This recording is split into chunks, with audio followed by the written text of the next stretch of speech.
From Shine Cancer Support, this is Not Your Grandma's Cancer Show. Hi, I'm Tatum and today we're diving into how we mark endings.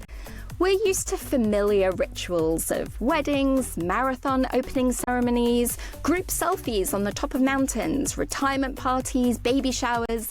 But cancer and the losses that it can bring can sometimes mean we're no longer a part of the rituals we used to do, and the ones we expected to experience we may never be a part of. So then how do we mark, honour, celebrate or hold that loss? So I've got two great guests with me today to explore this topic. Megan has described herself as someone who would have thought it weird to have a ceremony to mark the end of her career, but she ended up doing that anyway. We're going to hear how that went. And Brian is an artist, performer, scholar who had cancer when he was 20, and then on top of all of his other skills, ended up training to be a celebrant. So we're going to find out a bit about what it takes to produce a really good new ritual or event. Plus, I'll share how having a tiny ceremony had a big impact on how I held ending my chance to be a mum. Now, let's get to it. This is Not Your Grandma's Cancer Show. Not Your Grandma's Cancer Show. Megan, welcome. Great to be here. What was your career like before you were diagnosed? What was happening in it? I was diagnosed when I was 44. I'd had a career solely in the charity and social enterprise sector, mainly at one organisation which I was at for 18 years, ending up in a senior management role, managing a big restructure, change of strategy through a pandemic. But when I was diagnosed, I was in the second year of being freelance. So I had kind of burnt out of that that previous role, decided to have a bit of a change, decided to go freelance supporting charities, social enterprises with digital stuff and strategy. And the first year was fine. The second year, as often is the case, was a bit harder. And I was getting increasingly tired and finding it harder to kind of pitch for work and to have that energy you need to kind of be facilitating and on top form all the time as you kind of need to be as a freelance consultant. So around the time I was diagnosed, I also applied for a job and accepted a role a few days before my diagnosis. So it was kind of all change, really. Yeah. Can you tell me a little bit about your diagnosis and what treatment you were initially put onto and sort of where you are with things now? Yeah, so I was diagnosed with stage 4 incurable bowel cancer. By the time I was diagnosed, it had spread to and throughout the liver, so it was inoperable. So it was about palliative chemotherapies, they described it, which was rather terrifying, that term palliative. But, you know, the consultant said, you know, I'm going to hopefully make your life better, because I was very ill at that time. I went on to my first line of treatment, which pretty much instantly worked very well. And I am, touch wood, still almost 3 years later, still on that first line of treatment. So that's kind of where I'm at, with several kind of treatments to move on to when this one stops working. In that moment, you're processing big changes in your life prior to that. Having been ill and feeling, it sounds like incredibly tired, but powering through, did the chemotherapy then help you feel better? Did you have more side effects from the chemotherapy? Where were your sort of energy levels after the treatment started working? Yeah, it's really interesting to think back to that time. I mean, one of the first things that happened when I got diagnosed was my consultant said, it looks like you need steroids, because I had a huge amount of inflammation. I was finding it very difficult to breathe. I had zero energy. And when I'm on steroids, I was like, woohoo! I was like, next day we're off on a bike ride with the kids. So in one sense, I suddenly had quite a lot of energy, although I also was sleeping because I was on steroids. So I started this job, and this strange thing would happen where I'd like be awake from 4 a.m. and I'd just start working. And by the time my colleagues came online, I'd already kind of done all my hours for the day. The chemo itself wasn't debilitating. I didn't have nausea really. I was very tired. I had headaches. Sometimes I would find myself working to a point where suddenly my vision would start going, and I would be kind of a sign to myself, I've really gone way too far. But I really did find that just working, because I love my work, just took my mind off how I was feeling, to be honest. And yeah, kind of sometimes working when I felt bad was easier than kind of lying there. So it was a strange thing. People kind of seemed quite surprised and say, "Oh, it's amazing that you're working." It was what worked for me back then. Yeah, I think that conversations that we often have at Shine around what work is giving you and what work is taking from you. And that is a balance, and it can change because sometimes it can give you that sense of purpose or actually distraction or confidence. You strike me as someone that when you're in work mode, you get a lot from that. And actually that can give more than the energy it takes to do it. And then that can also change. And at some point, it's taking more than it's giving. And you ended up deciding that it was time to end work. Can you tell me a little bit about what it took for you to get to that decision? You're right. You said distraction. First and foremost, work was a huge distraction for me. It allowed me not to focus on the cancer.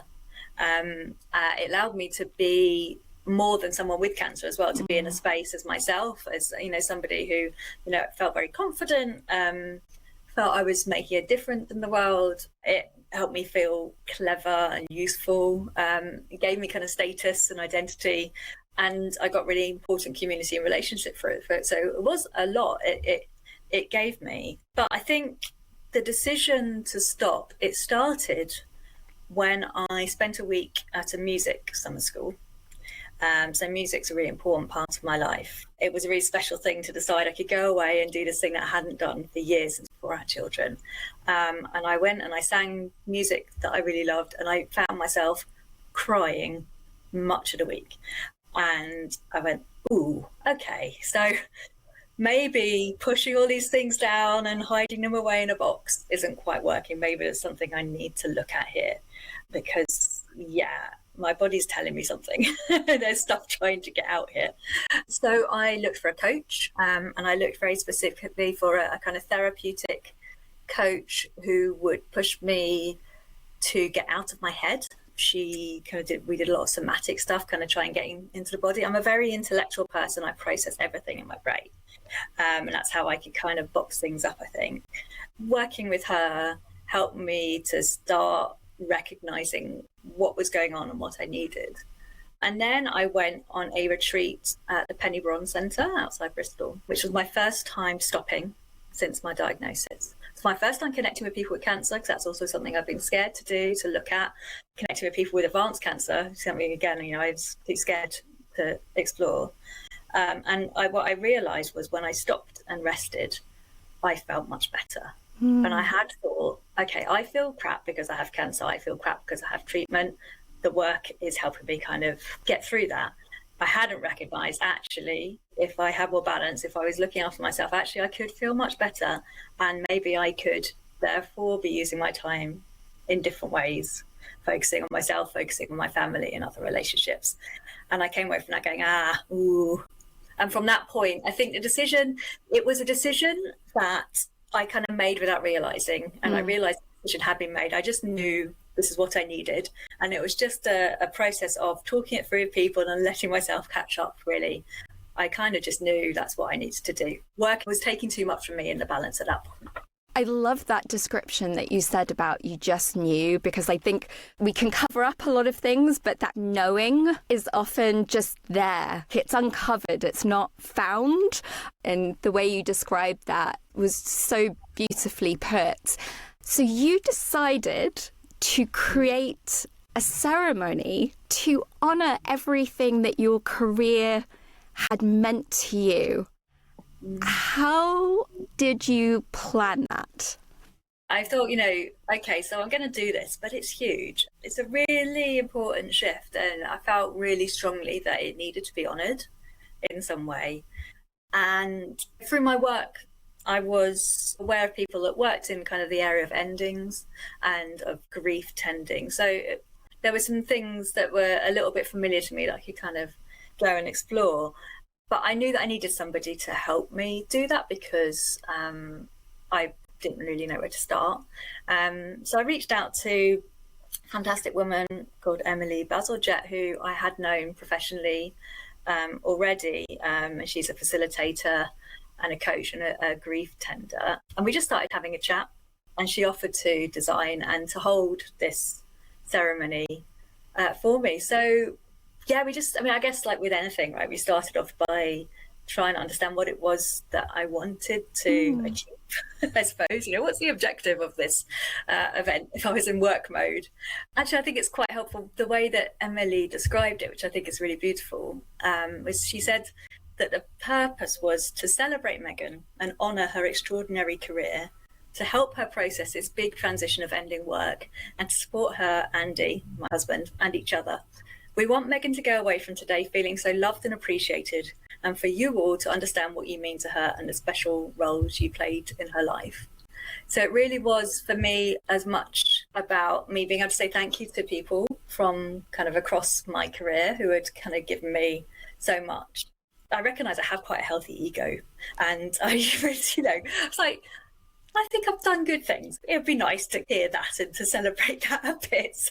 And what an amazing opportunity. I was so touched by hearing the words that she said there, because what I can also hear is how much everyone could come together and understand what it was for. Everyone knew what the purpose was, and so the things to say. And I think sometimes people flounder, don't they? We know that sometimes saying about a cancer diagnosis and you just watch the panic go across someone's face and they don't know what to say, and then they put their foot in it, and then you have to think about, oh, do I save them? Do I let them flounder? And sometimes really well-meaning, and you're like, let's throw you a lifeboat, and then they miss it and you're like, oh, okay, next one. But there's something about that just everyone being on the same place, and the opportunity for them to say those lovely things to you is a gift for them as much as it is for you to be able to hear it. What was surprising for you about the day? The heart of the ceremony was this appreciation circle. So everybody could say, some things about me and how I'd had an impact on them. And then I got to say that back to all of them, which was really lovely. And with the people I worked with more recently, I suppose what they said wasn't really surprising, because kind of worked in quite open organisations with good cultures of feedback. But there was definitely some things that some people said who I invited from earlier in my career. They said about the impact I had on them, which was completely new to me, and really floored me. And it was so lovely. I would never have known that otherwise. And I think just generally, we don't often enough say thank you to people. We don't often show appreciation and tell people what an impact they've had on us. And it's such a fun thing to do. It's so lovely to say those things as well as to hear them. And I wish we'd do it more. Yeah. As you were saying that and thinking about your history in work, both the things that you've done in the past, and then you had that transition period of a couple of years working freelance and then coming to a newer company, that actually something like a retirement party would not have covered it, because actually your network was far beyond that. There were people at all stages. And actually, I think that's the thing about this kind of opportunity, is creating what works for you, and not necessarily relying on a pre-existing mold that is traditionally for people when they get to, I don't know what retirement age is now, 65 or something. They've been at the firm for a long time. They have this kind of thing. It's thinking about how to make this as personal and unique to the person at the center of it and their particular network. And you brought music in, didn't you? Yeah, we sang together, which was really beautiful. So we sang a kind of a 2-part round, and everyone, even those that were nervous, I think, at first kind of joined in.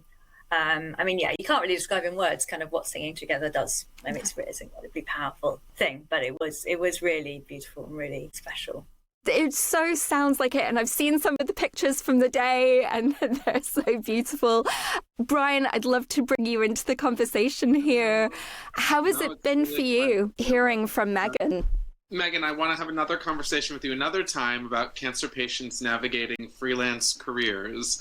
It's like a very exciting and really resonant conversation. That like there's something really exciting because actually what you articulated about like tiredness that like comes a long time at the same time as diagnosis, that like also when one is freelance, one can lean into one's own tiredness 1 inch more and also a few inches less than they might at different places, especially with the work with young people just going into the world of work, navigating the question of like work and cancer diagnoses and the time off is really fascinating. So that's another conversation. A few things that just like kind of came up to me. Firstly, that I had cancer when I was 20 years old. It was kind of along the trajectory of my body changing and growing a lot, you know, which you do through puberty into young adulthood, into adulthood. So cancer was like just another weird thing for me. But the thing with cancer patients is that all of our rituals and our life milestones happen kind of out of order. Young women talking about going into menopause when they're 25 years old, or needing to freeze your eggs when you are 16 years old, or going to a sperm bank when you are 14 years old, or you live independently and then you move back with family, or you allow people to caretake for you. And also like this question of a retirement party may or may not happen in the same way for people who live with advanced illness, who live with chronic or managed care, etc. So I find it really fascinating and even more of a clarion call to make sure that cancer patients know that not only that they can be creating their own ceremonies, but maybe that they need to. Because if they don't, the regular order in which someone does something is totally interrupted. I hadn't really quite thought about that until hearing you speak. I studied my celebrancy. So can you tell me about how you decided or how you found your way into being a celebrant? The senior project that I made in my final year of college was a show about cancer. And then I toured that. And that was the start of my career. So I've always kind of been a cancer professional. It's always been kind of weirdly interwoven into my life. And I perform about plenty of other things, and I'm a teacher across a lot of other things, but like being a professional cancer patient has always been in my world of work since about 20 years old. But I've been working with cancer patients for a really long time and became very close to a few people. And what happens with cancer is that a lot of people in your community die. That's a very sad reality that I think about a lot. But it's also true, and sometimes it's easy to talk about it, and sometimes it's not easy to talk about it.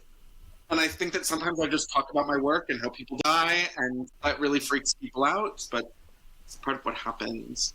But I first was asked to do a funeral for someone who I knew very well, Laura Veach. And it was during COVID, and it was a horrible time to have funerals. And then I was asked to do another funeral, and I suddenly realized that like my skill set should not just be for my friends.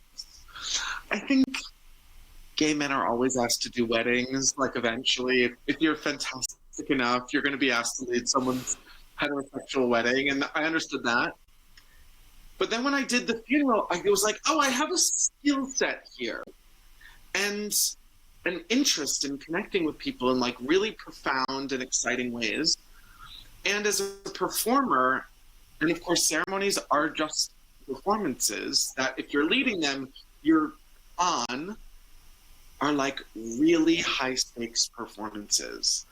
And actually that has kind of an immediately humbling quality that is actually really exciting as a performer. So really think about like what do people need in this very live moment. So I started doing weddings, then I was doing funerals. Now I do both, I did a divorce party, did some baby namings, and I'm really excited by the idea of like cancer transition ceremonies because we need them. I guess the final thing I'll just say in answer to your question, I know I went a really long direction about that question. There's only 1 minute in a day that I'm sad that I'm not religious. And it's whenever I think about these things. If I grew up in a space that was religious, a lot of these spaces naturally have a prayer for healing or a prayer for transition or a prayer for this. They don't work at all for me. That world doesn't work at all for me. And I think it doesn't work for the majority of people living in Britain or in the world right now. So like, there's this real need to be held by a community. And the cancer community can be really good when you need it. And then when you're going to live, going to be okay for the next little while, the attention kind of moves on to something else, which feels tragic and like even more of a reason to make sure that we have our own ceremonies. So in there, you were talking about how friend groups or families or colleagues can, if you're coming to the end of treatment, go, oh, your hair's growing back. Okay, like you're good now. And it's the most common time that people actually hit a wall is at the end of treatment. So those two things happening at the same time. Absolutely. Yeah. And can I just say, and even crazier for those who don't experience a simple movement into remission. You know, we have no managed care, advanced cancer over many years. These are physical realities that did not exist 30 years ago. Like we just haven't had them in the same way. And so the world is not there yet, which is the reason why like the bell works really well for people who like finish this thing and they're happy to finish it and they go. And frankly, funerals also are a very clear understanding when someone has a terminal diagnosis, and that will be the ending of there. But there's so much world between that didn't exist before. So the leaving of work, the creation of all these different spaces, it didn't exist. So we have to also be gentle to ourselves to say, listen, it's a new biological reality. It's 30 years in.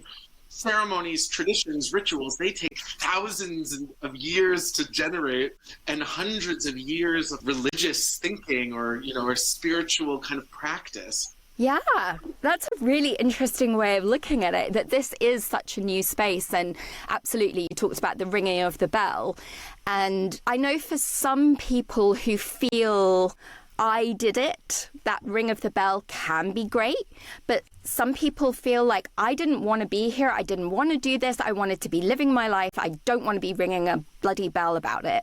And it can actually be really hollow. It can be really impactful in all the wrong ways. And as you were saying, it's not an inclusive thing for people who have a chronic cancer, an incurable cancer. But there is something there in terms of how we mark absolutely our a transitions. Ceremony is great if it's great for you. I was diagnosed with stage 3 testicular cancer, which was a very similar diagnosis to Lance Armstrong in 2000, before he was a monstrous cheat, although I think we always knew that. But everyone always said to me, Brian, don't worry, you're going to be out playing sports and being on a bike super quick. They were afraid of the things that I was worried about related to masculinity, sex, my ability to have an erection. People think that they know what testicular cancer is about. And I was like, does my American health insurance cover this? Do I have to move home?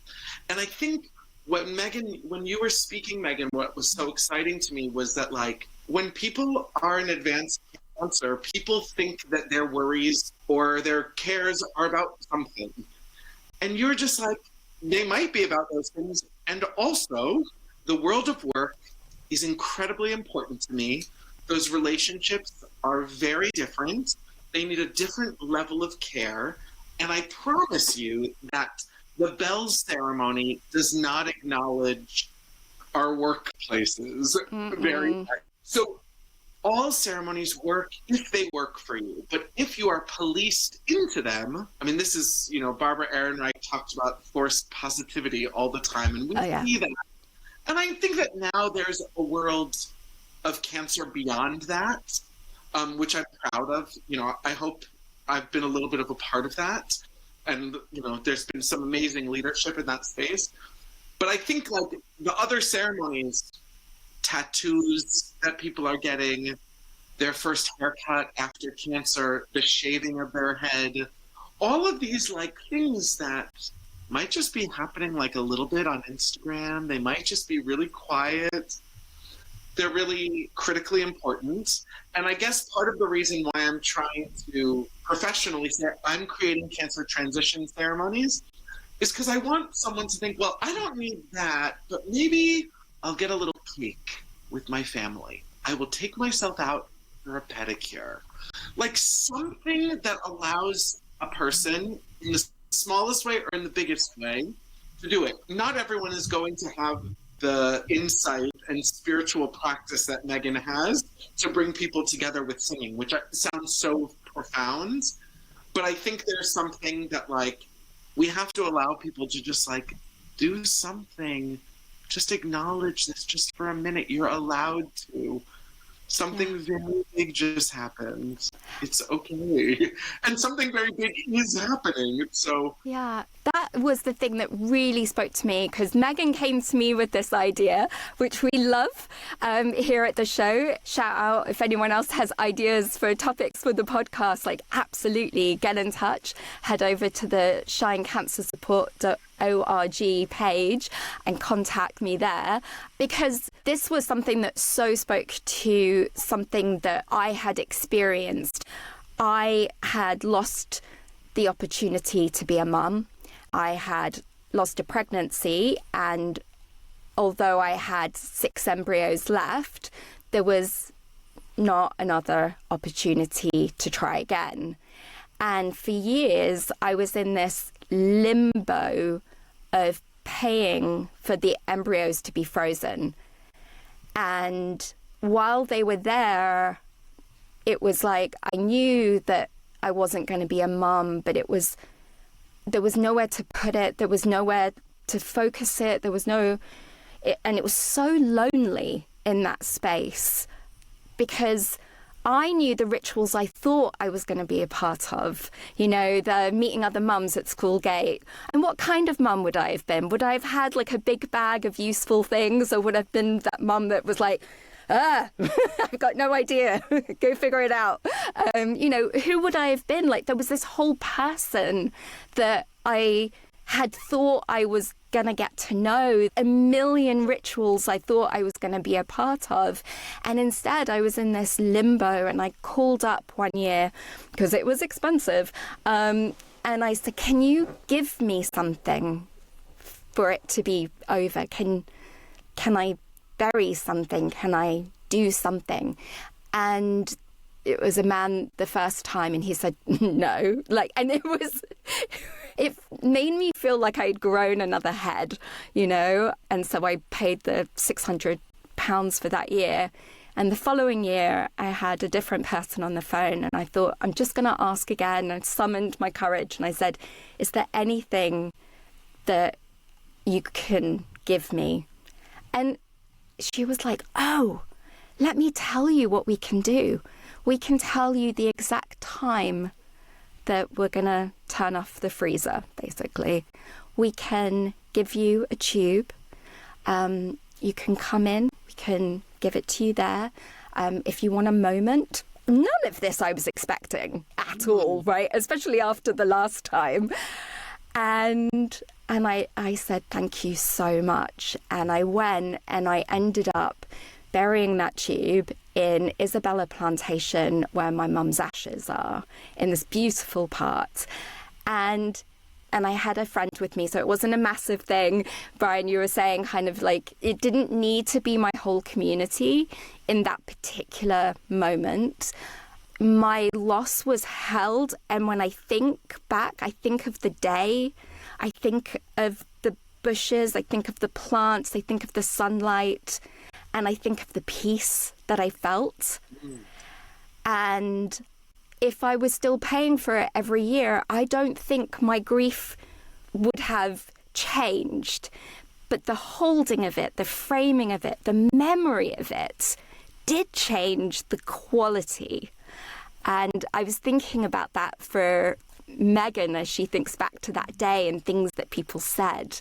There's something about when we create that space that we are really listening and it has more of an impact. Is that something that you found, Brian, in the work that you've done or in how you think about structuring an event to honour? A ritual is anything that moves us from one state of being to another. A cup of coffee in the morning is a ritual. It moves us from not being awake to being awake. and that is spiritual as well as chemical. And I would love to hear Megan's thoughts on this. I would imagine that sending out the invitation to the ceremony was a profound moment as well as the ceremony, because it is actually saying, I would like to break off this space. And it is important to me, and I deserve this, and you deserve this. So for me, the excitement in ceremony is kind of that every step along the way just moves us into intentionality. What will make us feel the best? And as someone who's done a few weddings and funerals, I know the difference when something is done with intention and with obligation. Those are very clear. And these new ceremonies, like the one that you did, Megan, like, it has to be intentional because no one in the world is asking you to do that. No one is expecting it. So it has to be a space of intention. I don't know if that rings true to you, Megan. Yeah, definitely. I mean, I think it was like a whole series of steps, like you mentioned, sending out the invitation, but every kind of step in the act of preparing for it helped me to process this loss. So, sending out the invitations, but also I bought everyone gifts, sort of thinking about what would be a meaningful gift. I collected photos from throughout my career, so that gave me a chance to kind of dig around and really think about my career, and I created a memory wall. I created a playlist, what kind of music is going to be meaningful and will be really helpful for this. And then I wrote cards for everybody, so as well as being able to speak to them, I wrote as well so that they would have something. And that whole process of preparing for it, probably more so than just kind of the few hours we spent together, really helped me to process that loss, because kind of I described it as we let grief out of the box that day. My issue is that I push the grief kind of down and hold it, and I don't do enough processing of it. And through all of that, we let it out the box. And it was the grief of the loss of my career, but also the thing that made it so scary to do this ceremony. And I think the reason as well, there are a lot of tears as well as a lot of laughter, is because it's acknowledging that the reason I'm giving up work is because I have a terminal diagnosis. So it's a step towards the end that we don't often talk about. So it's as well, it's acknowledging the many more griefs that are to come up to the end. And as much as the whole process and the act of preparing for it was really helpful in processing it, then the recovery was, I think, something I didn't anticipate. So my husband was there with me, which was really special as well. And he's quite like me. We're both we keep our emotions kind of close. I think we were both a bit surprised by how long it took us to recover, actually. Having let all of it out, then it took a little while to feel back on an even keel and able to kind of interact in the world that we need to. Husband's got to go to work, we've got the children and all of that to get back to it was a wonderful thing, but also heavy as well. And that's what makes it so meaningful, isn't it? And it sounds like, talk about intentionality, how you created the thought that went in on so many levels with the vision board and the playlist and little gifts for people. I think there is something about that creating of space. And yeah, absolutely, the lead up to it. As a culture, we're not good at endings. We're not good at acknowledging change. There tends to be a thing of, actually, you know what, I can't run a marathon. Oh no, you'll get to do it again. And someone going, well, actually, due to my condition, like that isn't something I can do. And then you watch the other person not know where to go in the conversation with that, because we're not really taught even how to have those conversations, let alone hold, process, maybe transition or reframe or hold things differently. I was reading a book a long time ago, and I cannot remember the name of it. And it had an idea that grief is cumulative and grief can come from good situations as well as bad situations. And the example it gave was a promotion. So people go, oh, great, you got the promotion. You're good, right? And off you go. And then at some point you're like, why am I just feeling disconnected? I'm feeling a bit rubbish. And it's because there wasn't an acknowledgement of what you lost when you got the promotion. And maybe it was a sense of camaraderie. You used to go for drinks with everyone, and now you're kind of their boss, and it's, you know, actually some of the relationships have changed. Maybe you used to have more time going home to your wife a little bit earlier, and now you feel like you need to spend more time at work. You know, there can be loss tied up in things that are good, but our culture doesn't allow us to even extract that. And that it can accumulate throughout our lives until we get a moment of like, oh my God, what is going on? And it did make me think that we need this. Like, as you were saying, Brian, for thousands of years, we've created things to hold that space. Little ones, you know, like I'm thinking of a cheers. What are we drinking to? Like little moments of checking in, connecting, communicating with a group. And then something that I do is I go to cacao ceremonies and people go, what? Like, that sounds crazy. And I'm like, it's a long cheers with hot chocolate. You know, it's basically what it is. It's just a checking in and being intentional with that space while drinking lovely hot chocolate.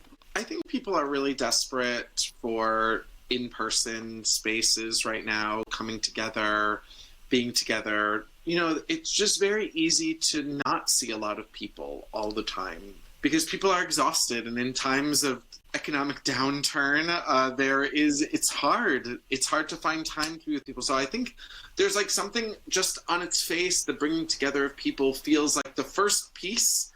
And then, Megan, what your ceremony also did was it also gave other people there a chance for them to reflect on their own work, why that's meaningful to them. And of course it's about honoring you, but it also allows them to say, oh yeah, my work gives me this or that, or it brings this frustrations and that frustrations. I think that sometimes people are anxious about doing a ceremony because they don't want to pull attention. They don't like that. But actually, there's a generous act also to like creating a space, allowing people to like have their own processing. We're all in relationship with each other. Yeah, and I was just thinking of your husband, Megan. You know, we don't always get to go to work with our partner or sort of see what they do, see what their colleagues are like, and actually for him to be there and hear those things. How was it for him? I mean, I think it was very emotional for him. He was more emotional. I've seen him many times in our long relationship, but I think it was really important. I mean, he knew some of the people, you know, he's kind of been a bit in my world through my career, and he's heard all about it. It's seeing that side of somebody. And we actually did an audio recording of the Appreciation Circle, which I haven't done anything with. I do need to just kind of edit it down. That's for my family in the future as well. I think it's a nice kind of thing for them to hold on to, people talking about me. You know, like my husband played a really important part in my career by being the primary caregiver when we had children after my maternity leave. You know, he made sacrifices in his career that allowed me to do jobs that I wouldn't have been able to do part-time. And it was really important for me as well to be able to honour that and to thank him for that, for this kind of thing that's been so important in my life. And lots of women have to take a step back when they have children. You know, they hopefully can achieve what they want in a career later, but I don't have that option now. So I'm very thankful that at the time I was able to work, through my 30s and 40s, that I was able to kind of achieve a lot of what I wanted to achieve. So it was important to be able to thank him for his role in that as well. Oh, wow. There's just so many levels in there, like you were saying, Brian, of like for you, for him, for your children, for everyone that attended, and for them to also take that going forward, to share that with their communities, and potentially they're going to do something similar at some point in their life as well. And I think sometimes we have to start with giving that to ourselves, that it's okay to acknowledge this loss. It's okay to process it and to think about how maybe to do it really quietly in a very specific way, with only a couple of people, or to bring your community in the way that we do with lots of other rituals that we have. Brian, what are the main components? So if someone was thinking, okay, I want to do something like this, what should they be thinking about? What makes a good event like this? I think actually what Megan's celebrant walked through with her sounds really like a really good plan. Like, what is it that I want to get out of this moment? And the details. Where is a space that is going to make me feel warm and loved and convenient and wheelchair accessible if I need that, and do the party planning that you have to do. That is an intention. The playlist, the food, the drink, the time of day, music, text, some otherworldly elements to it, maybe something we do together.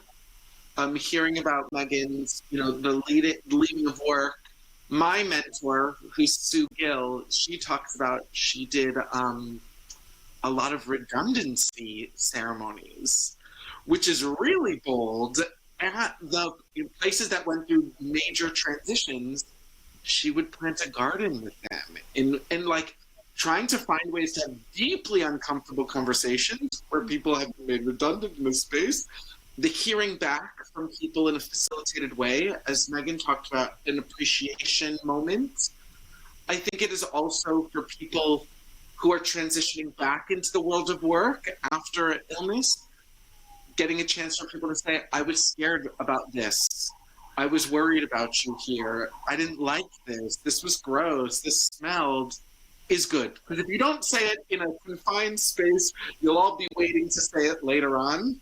And it's better to just get it out, or to get the first Band-Aid ripped off about a lifetime of conversations. I think it's very important for people, if it's relevant, to information share. Like, actually, I have advanced cancer. This is what this looks like. I don't want to answer this question 50 million times over and over and over again. I might be tired at the end of the month. It's the natural cycle of my medicine, what I take, or my treatment course. There's something about information sharing and getting everyone together, which is really nice. And then the final element that I always find really always bubbles to my thinking around cancer is about appreciation and appreciation release. Gratitude and gratitude release. Tell me more about that. People can feel overwhelmed by the obligations that their own feelings of gratitude might pressure them into. Young people with cancer, their mom supports them, and then they choose a partner or a career choice that the mother wouldn't like. Or, better yet, they don't choose it because that person did all of that hard work. Or a partner sees someone through with cancer, and then at the end of that journey, that cancer patient decides that that partner is not the right fit. It's hard when someone has helped you in very vulnerable moments 6 months later to say, this relationship doesn't work. Or I want to do something different. I need to transition to something else. It's hard. We feel the weight of gratitude, I think, can very much impact cancer patients. It's just something that I've noticed over 25 years of being in this space. A lot of people feel this intense obligation which is what happens when gratitude has no boundaries to it. Because actually the people giving the support aren't giving it with ties. I think often there is a guilt that can overwhelm the person receiving it. I definitely felt that. Absolutely. And felt like I've taken too much from the collective. I need to give back. We all are better with boundaries. That's it. It's just better for all of us. It's better for the person who needs the boundary, and it needs the person on the other side of the boundary. It's good for everyone. So it's just and I think that cancer patients are just really distinctly overwhelmed with that. Mm-hmm. Yeah, I mean, I used to get it as nice as an email that I would get, the more overwhelmed, and then I couldn't respond. So the best emails that should have deserved the best responses were the ones that I struggled with the hardest, because I just felt so overwhelmed and I wanted to give back and I didn't have the bandwidth, and then I felt guilty, and then I felt like I was a terrible person, and then years later I was still feeling like, yeah, I'm off kilter. So there's definitely a lot. Maybe that's a whole other episode. I just want to say this has been such an interesting conversation about how we hold space, how we as a community maybe think through some of our rituals. I'm thinking about with Shine, we used to do a weekend away, and now we're back to doing overnight events, and we would do things like writing on rocks and throwing them in the sea. We've done floating paper down streams. We've done various releases. And actually, there's something about coming together, creating space, and even hearing about how other people are doing it. So if you're listening to this and you're thinking, you know what, I want a place that I can talk about this, maybe figure out some ways of bringing this into my life, head over. You can find us on Instagram. You can find us, we're even on Facebook. You can find us there, or head over to our webpage, shinecancersupport.org. Thank you so much, Megan, for giving us the idea of this episode today. And thank you so much, Brian. And I look forward to hearing how your cancer celebranting, that sounded like a mouthful, how that goes in the future. And it'd be lovely to have you back on the show. Thank you to Radio Facilities for sponsoring this podcast. And thank you to all of you listening. Till next time. Bye. Bye. This is not your grandma's cancer show. Not your grandma's cancer show.